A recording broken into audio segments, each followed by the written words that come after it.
Salve pessoal, como é que vocês estão? Estamos aqui no nosso primeiro vídeo do ano, primeiro vídeo aqui no sábado do Ministério Integre, e é muito bom ter vocês que acompanharam principalmente todo o ano de 2023, vários vídeos, vários assuntos que nós tratamos todo sábado aqui às 9 da manhã. Agora no ano 2024 tudo isso continua e vamos continuar aqui abordando vários assuntos, várias questões interessantes, e é por isso que a gente quer convidar você a participar com a gente. E hoje, para a gente conversar sobre o capítulo 10 do livro de Marcos, está aqui comigo o Jonatas. E aí, Jonatas, beleza contigo? Tudo beleza? Salve, pessoal. Vamos lá, que esse é um capítulo que tem muita lição, né? Tem muita coisa para ensinar pra gente. O livro de Marcos é muito interessante, porque essas lições, elas são muito práticas, elas são muito diretas. Então, assim, a gente até entende depois o desdobramento dentro da teologia dos outros evangelhos, né? Como eles Uhum. aproveitam o que está escrito ali em Marcos e vão se desdobrando, mas ele tem bastante coisa para a gente conversar hoje aqui. Tem bastante coisa mesmo. E de repente, se você está chegando agora, talvez até possa ser o primeiro vídeo que você está vendo, né?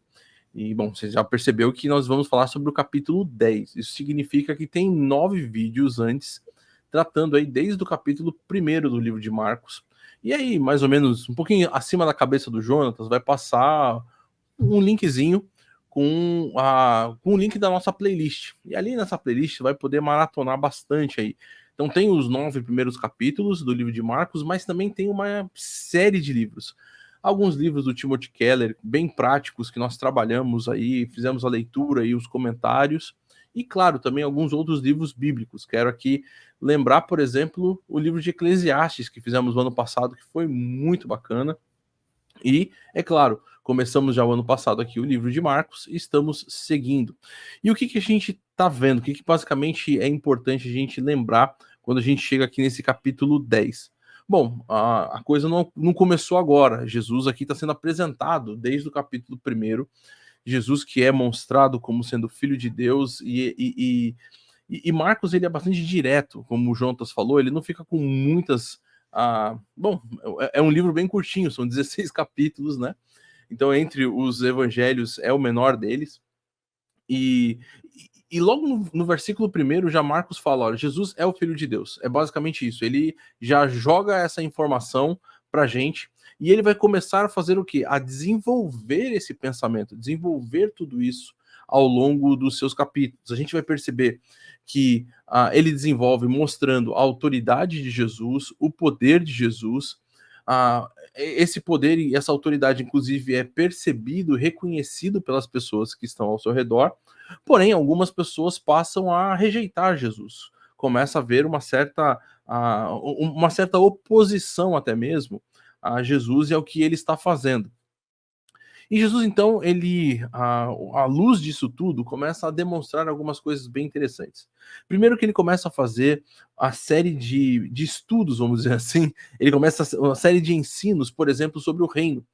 E aí, então, ele começa a falar, ele começa a dar um foco muito importante naquilo que é, talvez até o motivo do porquê nós escolhemos o livro de Marcos aqui, porque ele é um livro pequeno, é um livro bastante objetivo, mas é um livro que Jesus demonstra toda essa preocupação de mostrar, olha, vocês que fazem parte desse reino, vocês precisam tomar atitudes, vocês precisam pensar de uma forma que esteja de acordo com o reino, que vocês vão caminhar dentro desse propósito.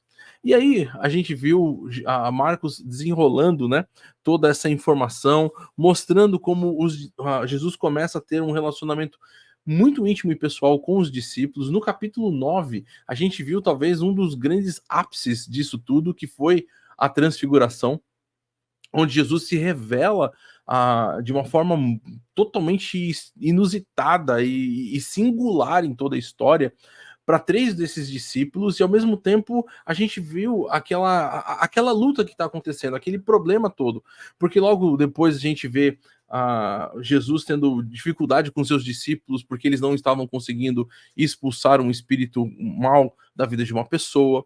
A gente vê a necessidade mesmo Jesus se revelando de uma forma tão grande e especial, aliás, um capítulo antes, ainda no 8, Pedro faz aquela declaração, tu és o Cristo, né? Então a gente começa a ver que dentro de tudo aquilo que está acontecendo, há muitos enfoques que precisam ser novamente bem objetivos e que Jesus está ensinando para esses discípulos. A gente viu que no finalzinho do capítulo 9, a gente já vê toda essa realidade sobre querer ser o maior, sobre querer aparecer alguma coisa, ou seja, mesmo aqueles que estão andando tão próximos de Jesus, ainda não estão entendendo exatamente o que significa fazer parte desse reino e como entender. E aí que entra o capítulo 10. E o capítulo 10 ele vai mostrar que não só nas questões externas, vamos dizer assim, naquilo que envolve que fazer parte do reino não significa simplesmente ter atributos, sei lá, de grande conhecimento ou de ter uma grande importância dentro da sociedade, que isso também é muito bom, mas começa já desde o comecinho, desde a nossa casa.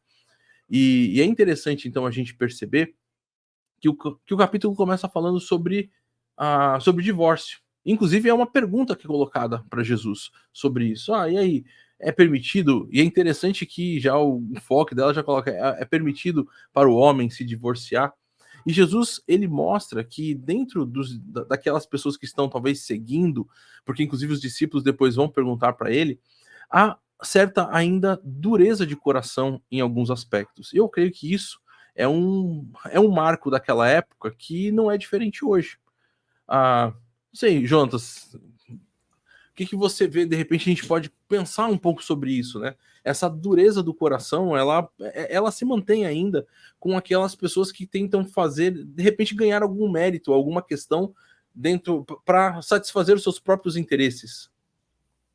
É interessante quando você fala dessa questão da dureza do coração, eu me remeto automaticamente para João capítulo 1, não é? Quando João está falando lá a respeito do verbo, né, ou a palavra que se fez carne, mas é interessante que ele vai deixar num versículo ali, a partir do versículo 10, ou do versículo 11, se eu não estou enganado, que ele fala que veio para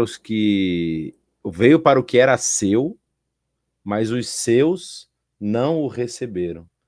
Ou seja, uma declaração direta de que tudo aquilo que Jesus estava recebendo ao vir era dele, porque tudo foi feito por ele, sem ele nada do que foi feito se fez, é o que diz lá o texto. Mas essa dureza do coração, que aqui está, vamos dizer assim, exposta através dessa questão que é levantada, né? Poxa, eu posso me divorciar? Mas Moisés lá atrás, que é o nosso referencial, o referencial da nossa lei, o Moisés disse que está tudo ok. E aí Jesus vai pegar nesse ponto, falar, ele fez isso por conta da dureza do coração de vocês, porque vocês, se não divorciassem, vocês tratariam a mulher na sua casa como a pior que a escrava, não é? Deixariam ela escanteada. Então, assim, vocês têm um coração tão duro que até mesmo com aquela que é a sua própria carne, vocês a tratam dessa forma. E é interessante esse texto, porque ele fala disso, né? O homem vai deixar seu pai e sua mãe e se unirá à sua mulher, e os dois se tornam uma só carne. Isso é um negócio tão impressionante, não é? A gente falando de jovens aí, muitos aí na expectativa de casamento e tudo mais. Isso é uma questão tão importante, tão interessante, que para a pessoa ter um relacionamento saudável, ele não pode ter um coração de pedra. Ele não pode ter um coração que esteja insensível à dor do outro, que tende a ser a sua própria dor. Essa é uma lógica que é completamente contrária ao que nós temos visto nos nossos dias, né? Que o indivíduo é importante, que a pessoa tem que ser uma pessoa de destaque, que ela tem que se posicionar de uma forma que os outros a observem e a admirem. Mas no casamento isso não pega. No relacionamento conjugal isso não pega, porque a vitória do outro é a sua vitória. Ou seja, quem entra num casamento pensando que vai ganhar qualquer tipo de discussão já entrou perdendo, porque você está se autoderrotando.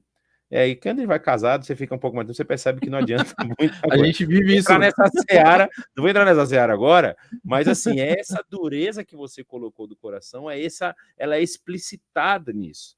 Não é? Quando nós falamos de uma sociedade que nós estamos vivendo hoje, que até dentro do meio, vamos dizer assim, cristão evangélico, dentro do meio eclesiástico, nós já estamos no 2-1, né? Para quem não sabe o que é o para um, para cada 2 casamentos, um acaba em divórcio. Esse índice já atingiu a igreja.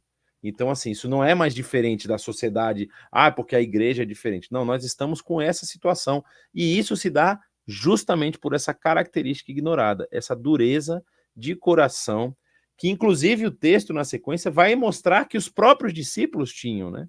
Sim. Quando tem essas crianças ali sendo levadas para Jesus, para serem abençoadas, que é a sequência do texto que nós estamos falando, os discípulos também querem impedir que as crianças cheguem até Jesus. Ou seja, é tão interessante isso, porque quando eu volto lá ao Evangelho de João e tem aquela questão que ele veio para o que era seu, mas os seus não o receberam, a gente percebe que na história que João vai criar lá, que ele vai narrar, talvez aí uma dica para o próximo livro, a gente falar do Evangelho de João, mas assim, para a história que ele vai narrar, tá claro que nem os discípulos conseguiram compreender a magnitude e a importância do ministério desses ensinamentos de Jesus. Sim. Ainda que eles ficassem admirados e ficassem assim, vamos dizer, completamente vendidos à sabedoria que Jesus apresentava, né? Como os mestres fizeram, né? A história de Jesus no início fala que ele ficou lá no templo aos 10 anos, aos 12 anos, no caso. Isso. E os pais ficam desesperados procurando ele, e os mestres da lei ficam impressionados com a sabedoria que aquele criança estava demonstrando. Essa sabedoria no seu ministério agora aparece porque ela não é uma sabedoria humana, ela é uma sabedoria divina. Ele está explicando para eles como é viver o reino que agora está estabelecido. E aí eles não entendem isso, né? Eles tentam fazer com que Jesus se enquadre no seu modo de viver, no seu modo de agir, e a gente faz isso muito, né? A gente, quando começa a se aproximar do evangelho, começa a se envolver com questões de religião ou de comunidades de fé, a gente não quer ler um texto que choque a nossa vida e que nos cause dor e sofrimento para uma mudança. A gente quer adequar ele para o nosso conforto. E isso se dá justamente por essa dureza de coração. É essa lógica errada de que eu tenho a resposta. Jesus, você não sabe bem o que você está fazendo, deixa eu te explicar como é que as coisas são aqui. Basicamente é isso que ele está iniciando aqui nesse capítulo 10, né? E você tocou em alguns assuntos que eu gostaria de levantar de novo aqui a lebre para pensar um pouco mais. Um deles foi a questão do referencial. Eu acho que esse é um grande ponto que nós, como jovens aqui, você aí que também está nos assistindo, precisa repensar na sua vida. Qual é o seu referencial? Porque é interessante. O Jonas, ele falou assim, ó, a lei, né, o que Moisés deu, tinha dado essa permissão de autorização. E é claro que a lei foi dada por Deus e ela tinha que ser um referencial, mas olha só o que passa a acontecer. Passa a acontecer o fato de que a lei, ela deixa de ter o seu referencial em Deus e naquilo que ele tinha dado, ele é o referencial da lei, e passou a ter o referencial na tradição e naquilo que envolve a interpretação que outras pessoas, mesmo sábios ou rabinos, como eles eram entendidos, passaram a dar. E é isso que Jesus, inclusive, vai brigar com eles. Fala assim, não, peraí, olha só, vamos voltar desde o princípio, vamos lembrar o que realmente acontece? Isso é interessante porque isso conecta, inclusive, com outras partes. Quando a gente vai um pouquinho mais para frente, o texto vai falar, por exemplo, do jovem rico. E o jovem rico, ele fala, né? Ele fala assim, olha, desde a minha adolescência, né? Lá no versículo 20, eu tenho obedecido tudo isso. Ou seja, desde pequenininho, eu obedeço a lei. E basicamente, uma das propostas que existe é que ele está falando ali do seu bar mitzvah, né? Ou seja, desde que eu fui iniciado ali aos 13 anos, como sendo agora um adulto e responsável diante da lei, responsável diante dos homens, né, do povo, de ser um cumpridor da lei, eu tenho obedecido essa lei totalmente. E é até interessante porque a própria ideia de bar mitzvah é a ideia de o filho da lei, ou seja, o filho dos mandamentos, vamos dizer assim, né, para ser, talvez, a gente vai ser literal hoje.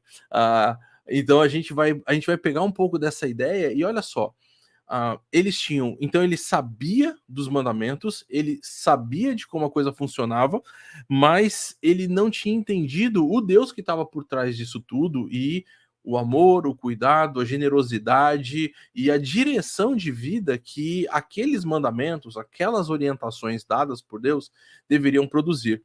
Em primeiro lugar, para aqueles homens preocupados com o divórcio, a lei, ela produziu somente uma certa satisfação no seu coração de falar, não, olha, que eu estou fazendo aquilo que está autorizado, né? Então, assim, não, tá aqui, ó, eu mesmo chego aqui, não gostei daqui, não quero mais, e tá aqui, ó, Vânia, tá aqui, ó, carta de divórcio. Eu mesmo faço, mando embora, mas eu cumpri aquilo que estava na lei. E ele fala assim: pense naquilo que está além disso aí tudo. Pense em tudo aquilo que vai envolver. E agora, esse jovem, também envolvido por esse pensamento, talvez querendo fazer uma autoafirmação, né? Falando assim: ó, poxa vida, mas eu já tenho tudo, né? No sentido de que eu tenho toda a riqueza e eu obedeço a todas as coisas. Eu acho, inclusive, uma certa. É bem interessante, né? Essa autoafirmação dele. Eu obedeço tudo desde criança. Eu faço tudo aquilo que tem. Lembrando, talvez, de Tiago, né? Quando ele fala que quem pisa em uma vírgula da lei ali, ou seja, desobedeceu desobedeceu todo. Ele que está perguntando sobre como ele faz para herdar a vida eterna, ele fala: eu sou merecedor dessa vida eterna, porque afinal de contas eu obedeço toda a lei. E aí, mais uma vez, não conheci o Deus da lei. Porque ele fala assim: então tá bom, você faz toda a lei? Você pensa realmente no próximo? Você pensa nos que estão desfavorecidos, naqueles que estão à margem, naqueles que estão sofrendo? Você está disposto a dar tudo que você tem para que eles possam ter uma vida mais, sei lá, ter uma melhoria de vida aqui e você lembrar que então você tem uma herança eterna, uma herança nos céus? Ah, inclusive, isso são decisões muito fortes. No próprio capítulo aqui, Jesus vai falar, por exemplo, sobre essa questão. Olha, ninguém que tenha deixado, né, tudo aquilo que tem aqui nessa terra, tudo aquilo que pode ser o padrão, vamos dizer assim, ou aquilo que, é isso porque eu preciso me agarrar, em favor do reino, em favor de viver como uma pessoa do reino, não vai ganhar muito mais. Mas todo aquele que se agarrar a essas questões aqui vai perder exatamente a perspectiva do reino. Então, acho que essa questão do referencial é muito importante. Porque a gente, ainda mais numa época hoje que a gente segue todo mundo, né? A gente tem esse hábito de seguir, de repente, pessoas que estão aí em projeção, pessoas que que tem uma boa, de repente, tem até uma boa pregação, tem uma boa, enfim, várias outras coisas que até são corretos na sua interpretação, vamos dizer assim, né? E que você então segue. Você não pode perder o referencial de que é a palavra de Deus e o Deus da palavra que é quem você tem que seguir de fato, a quem você tem que obedecer de verdade e amar e buscar conhecer, e não simplesmente só saber informações a respeito disso. Então acho que fica aí uma boa proposta para tudo isso, né?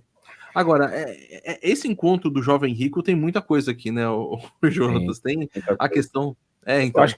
Acho que uma questão que você tocou, que é muito boa a respeito do referencial, ela demonstra uma coisa que está mascarada na vida do que está sendo narrado aqui e que nós fazemos também, não é? Quando nós muitas vezes temos uma ojeriza, não é? Ou seja, ali é engraçado que quando Jesus vai perguntar o que ele faz, né? Tipo assim, você conhece os mandamentos? Não matarás, não adulterarás, não furtarás, não darás falso testemunho, não enganarás ninguém e honrará teu pai e tua mãe. E isso sempre no relacionamento horizontal, né? O relacionamento ali. E eu acho que esse ponto que você colocou do jovem rico falar assim, tudo isso eu tenho feito, ou seja, tá vendo? Eu sou um merecedor, né? É exatamente isso que a gente tem que tomar cuidado. Desde lá de cima, no capítulo 10, eu voltei até um pouco para ler aqui no capítulo 9 algumas partes, né? Quando Jesus vai falar a respeito de quem é o maior do reino, né? Aquele que recebe uma criança, recebe a ele, quem recebe a ele recebe o pai que o enviou e tal. E daqui depois tem esse evento com as crianças também. Que parece como um Ctrl-C, Ctrl-V, de certa forma, tipo, né? Parece que as crianças elas não são benquistas ali, porque talvez nesse período pré-emancipação espiritual, que é o Bar Mitzvah que você mencionou, não é? Ela tá ali no limbo da família, tipo assim, não, ele vai na baila da família, não tem que se preocupar com ela nesse momento, né? E a grande questão é justamente essa imagem que essa criança passa, porque a criança, ela se lança nos braços do seu pai ou de um conhecido que ela gosta muito, com todo o seu amor e toda a sua fé, não é? Ainda que muitas vezes eu tenho algumas experiências com a minha pequenininha aqui, que tá de vez em quando, eu tenho que falar um pouco mais severo com ela, não faz isso e tal, e o olho dela até às vezes enche de lágrima olhando assim, poxa, você tá brigando comigo, mas logo depois ela já tá vindo me abraçar e tá, porque ela tem essa conexão de confiabilidade total. Quando a gente vê essa situação do rico, do jovem rico, e também dos homens ali que falam do divórcio, nós temos homens, no caso o jovem rico, aqueles que estavam estribados, estavam alicerçados na sua própria capacidade de interpretação da lei. E eles não perceberam justamente isso. O caso deles lá na referencial mosaico da lei, daquilo que eles interpretaram da lei de Moisés para divórcio, e o jovem rico nessa autoafirmação de que cumpre todas as coisas. E Jesus, ele expõe o jovem rico, mas ele expõe assim de uma forma que ele poderia sair por cima da carne seca. Jesus, ele vira assim, olha, dá tudo que você tem, todo mundo vai saber o que você fez, todo mundo vai te admirar, e você vai deixar de confiar nos seus bens e nas suas riquezas. Porque esse era o problema. Né? Jesus vai interpolar depois os seus discípulos e falar, olha só, vocês estão vendo? Ele fala que cumpre toda a lei, mas ele está estribado na sua própria capacidade naquilo que está na mão dele. Ele não confia em Deus. E aí, para nós, no mundo que nós vivemos, é exatamente esse o desafio. Diante de tantas influências ou influencers, né, utilizando aqui a palavra da moda, diante de tanta coisa que tenta movimentar a nossa interpretação da sociedade, do nosso caminho, daquilo que temos que fazer, nós temos que lutar contra esse desejo de controlarmos com as nossas próprias forças todas as ações da nossa vida. Ou seja, se o jovem rico naquele momento doasse todas as coisas, imagina comigo aqui com o Dilan, se ele tivesse doado tudo que é meu, tô doando, agora ele vai viver de quê? Ele vai viver da dependência de Deus. Os discípulos largaram tudo, é isso que eles tentam falar. E é interessante, os discípulos, eles não estão aqui querendo ser melhores que o jovem rico. Eles estão falando, mas espera aí, nós fizemos isso aí. Não é? A história dos discípulos, vocês vão lembrar lá, quando Jesus chama os discípulos, eles estavam pescando. Eles tinham lá sua pequena companhia de pesca ali no Mar da Galileia. Eles coletando imposto. Coletando imposto, que é o caso de Mateus. Eles largam tudo para seguir Jesus. Então, eles dão esse passo de fé, ainda que não compreendessem o que isso significaria. Porque o texto vai demonstrar que eles só vão compreender isso depois.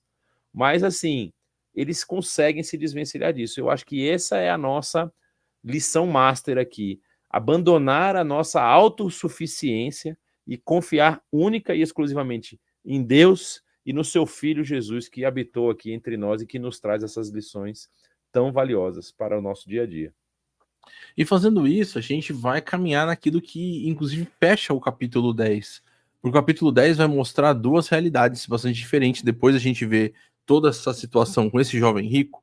A gente vai ver os discípulos brigando por lugar de honra, enquanto você tem um cego gritando, tem misericórdia de mim.